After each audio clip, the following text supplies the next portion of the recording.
तो जय श्री कृष्णा, जय श्री राम, जय श्री राधे राधे, जय श्री महाकाल।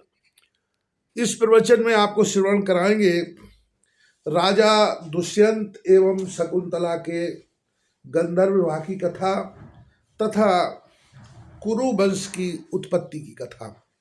श्रवण कीजिएगा। श्री कृष्ण की आज्ञा मानकर दोनों भाई धर्मराज के पास लौट गए। सात्विकी के साथ बातचीत करते हुए श्री कृष्ण आगे चल दिए। उस दिन श्री कृष्ण जी ने यारुणावर्व नामक नगर में विश्राम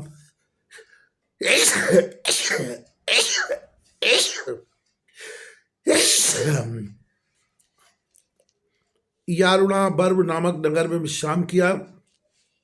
नगर निवासियों ने भगवान श्री कृष्ण जी का पूर्ण स्वागत किया। उनके विश्राम करने से नगरवासियों को हार्दिक सुख मिला। प्रातःकाल उठकर रथ में बैठकर फिर यात्रा आरंभ कर दी। अनेकों धार्मिक और ऐतिहासिक कथाएं श्री कृष्ण जी ने सात्विकी को सुनाई। समय पाकर सात्विकी ने प्रार्थना की कि हे भगवान, मैं कुरुवंश की उत्पत्ति सुनना चाहता हूँ। तब श्री कृष्ण ने कहा कि प्रलय हो जाने के बाद इस संसार में जल ही जल भरा था। उस संसार की शून्यता हमको अच्छी न लगी। तब मेरी नाभि से कमल पैदा हुआ और कमल से ब्रह्मा जी से अत्रि और अत्रि से चंद्रमा की उत्पत्ति हुई। उसी चंद्रवंश से महाराज दुष्यंत का जन्म हुआ। वे बड़े ही धार्मिक और सदाचारी थे, जिनके राज्य काल में कहीं भी अनाचार भ्रष्टाचार नहीं था। प्रजा सुख शांति से जीवन व्यतीत करती थी। उनका शकुंतला के साथ गंधर्व विवाह हुआ। उस महारानी शकुंतला का परिचय देते हुए श्री कृष्ण ने कहा कि जिस विश्वामित्र जी ने 50,000 वर्ष कठोर तप किया, तो इंद्र ने डरकर उनकी तपस्या नष्ट करने के लिए मेनका अप्सरा भेजी। उसने बड़ी चतुरता से विश्वामित्र को अपनी जाल में फांस लिया। विश्वामित्र के रबड़ करने से मेनका ने गर्भ धारण किया। 9 मास बाद उसकी एक कन्या पैदा हुई। उसे वह अप्सरा वहीं छोड़कर इंद्रलोक को चली गई और विश्वामित्र अपनी अपूर्व तपस्या को खंडित हुआ जानकर उसके पहले ही वन छोड़कर जा चुके थे। उस असहाय अकेली सोती हुई बालिका का प्रतिपालन महर्षि कंडों ने किया। महर्षि ने उसका पालन ही नहीं किया था, बल्कि उसे समस्त विद्याओं में प्रवीण कर दिया। बड़े बड़े तत्वदर्शी शकुंतला के तत्व विवेचन के सामने नतमस्तक हो जाते थे। एक दिन यौवना शकुंतला कंड की पुष्पवाटिका में विहार कर रही थी कि अचानक महाराज दुष्यंत मृगया के लिए पर्यटन करते हुए वहां आ पहुंचे। शकुंतला के ब्रह्मचर्य पूर्ण चमचमाते हुए चेहरे को देखकर दुष्यंत की आंखें तिलमिला गईं। उनकी अपूर्व प्रतिभा के सामने दुष्यंत प्रभावहीन हो गए। उसकी एक ही छटा पर वे अपना सर्वस्व लुटा चुके थे। उनकी काम विवश शिक्षा आलिंगन करने को आतुर थी, परंतु वे बहुत कुछ भी सोचने पर भी यह विश्वास न कर सके कि यह सुकुमारी किसी क्षत्रिय की कन्या है या विप्र की, क्योंकि वह यदि विप्र की बालिका है तो हमारे लिए अयोग्य। परंतु आकाशवाणी ने दुष्यंत को बताया कि वह क्षत्रिय कुलोत्पन्ना विश्वामित्र की कन्या है। यह बात सुनकर दुष्यंत आगे बढ़े और शकुंतला से काम विवश होकर कहने लगे कि हे सुर्गे, मेरी रक्षा करो, मैं तुम्हारी शरण में हूँ। तुम्हें देखते ही कामदेव मेरे शरीर को पुष्प बाणों से जर्जर किए दे रहा है। सुंदरता रूपी अथाह नदी में मैं डूबा जा रहा हूँ। मुझे अपने कुचों का सहारा देकर बचाओ। तुम्हारे कपोलों में हलाहल विष भरा हुआ है। देखती वह मेरे शरीर में व्याप्त हो गया।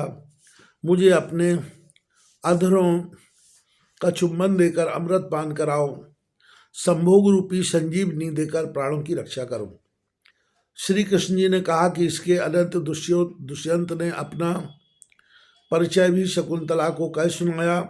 शकुंतला ने उन्हें धैर्य धारण करने को कहा, परंतु उनका धैर्य तो टूट चुका था। अतः उन्होंने अपनी असमर्थता प्रकट करके कहा कि हे प्रिय, गंधर्व विवाह करके अतिशीघ्र मुझे आलिंगन करने दो। दुष्यंत की विकलता द्रवीभूत होकर शकुंतला ने गंधर्व विधि से विवाह महाराज दुष्यंत के साथ कर लिया। दुष्यंत ने शकुंतला के साथ संभोग किया। दुष्यंत आश्वासन देकर अपने राज्य को चले गए और इधर शकुंतला को महर्षि कंड ने गंधर्व विवाह कर लेने के उपलक्ष्य में शुभ आशीर्वाद दिया। कालांतर में शकुंतला के गर्भ से महाराज भरत का जन्म हुआ।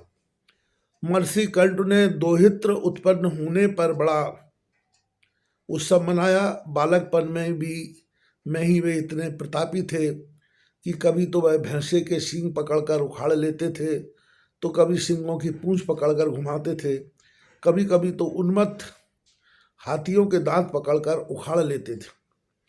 श्री कृष्ण जी ने कहा कि जैसे अदिति के पुरंदर और अनसुया के चंद्र और कश्यप जी के यहाँ सूर्य पैदा हुए थे, ठीक वैसे ही शकुंतला के महाप्रतापी पुत्र भरत पैदा हुए। कंड ने उन्हें सभी अस्त्र शस्त्र विद्या में निपुण तो कर ही दिया था, साथ ही समस्त ब्रह्म विद्या तथा राजनीति में भी पारंगत कर दिया। जब भरत का युवा काल प्रारंभ हुआ तो उसके लक्षणों को देखकर कंड ने शकुंतला से भरत के सामने कहा कि हे पुत्री, यह तुम्हारा पुत्र महापराक्रमी और परम यशस्वी सम्राट होगा। तुम प्रातः काल इसको साथ लेकर महाराज दुष्यंत के यहाँ मेरे साथ चलो। वे इंद्र वंशोत्पन्न महाराज दुष्यंत तुम्हारे साथ विवाह करके चले गए थे। उनके इसके अतिरिक्त और कोई पुत्र नहीं है। कोई उत्तराधिकारी न मिल सकने के कारण इच्छित होते हुए भी वे तपस्या के हेतु वन को नहीं जा पा रहे हैं। इसलिए मैं तुम्हारा और अपने दोहित्र का परिचय देकर भरत को राज्याधिकारी बनवा दूंगा और दुष्यंत को बन जाने की सलाह दूंगा। प्रातःकाल महाराज कंड शकुंतला और भरत को साथ लेकर दुष्यंत के यहाँ गए। महाराज दुष्यंत ने उनका अपूर्व स्वागत किया। उच्च आसन पर बैठाकर दुष्यंत ने महर्षि से आने का कारण पूछा। महर्षि कंड ने कहा कि यह तुम्हारा पुत्र भरत है, जो कि हमारे आश्रम में पैदा हुआ और पाला पोसा तथा विद्या अध्ययन की यह अपूर्व पुरुष है। तुम्हारे वंश में ऐसा प्रतापी राजा ना तो आज तक हुआ है और ना ही होगा। महर्षि इतना कह ही रहे थे कि महारानी शकुंतला ने राजसभा में प्रवेश किया। शकुंतला की अपूर्व शोभा देखकर सभी सभासद मुग्ध हो गए और कोई तो कहने लगा कि क्या यह रति है या सची। कोई तो उसे उर्वशी, रंभा, मेनका आदि मान बैठे थे। सभा मंडल को स्तब्ध हुआ देख महारानी शकुंतला ने दुष्यंत से कहा कि हे महाराज, मैं आपकी स्त्री शकुंतला हूँ और ये सामने स्थित आपके द्वारा मेरे गर्भ से पैदा हुआ आपका पुत्र भरत है। महाराज दुष्यंत विस्मित होकर कहने लगे कि कौन शकुंतला, कहाँ से आई, कैसे तू मेरी स्त्री और मेरा पुत्र कैसा। इस पर शकुंतला ने कहा कि क्या आप वास्तव में भूल गए हैं, यह जानबूझकर ही ऐसा कह रहे हैं। राजा ने शकुंतला को अपमान सूचक वाक्य भी कह दिए कि क्या मैं वैश्या के साथ हंसी करूंगा। वह सच बता कि तूने मेरी रानी बनने का कैसे दावा किया। इस पर शकुंतला ने अपने पतिव्रता धर्म का स्मरण करके ऊपर को हाथ उठाकर कहा कि हे देवताओं, बताते क्यों नहीं कि मेरा कहाँ और किसके कहने से दुष्यंत के साथ विवाह हुआ था।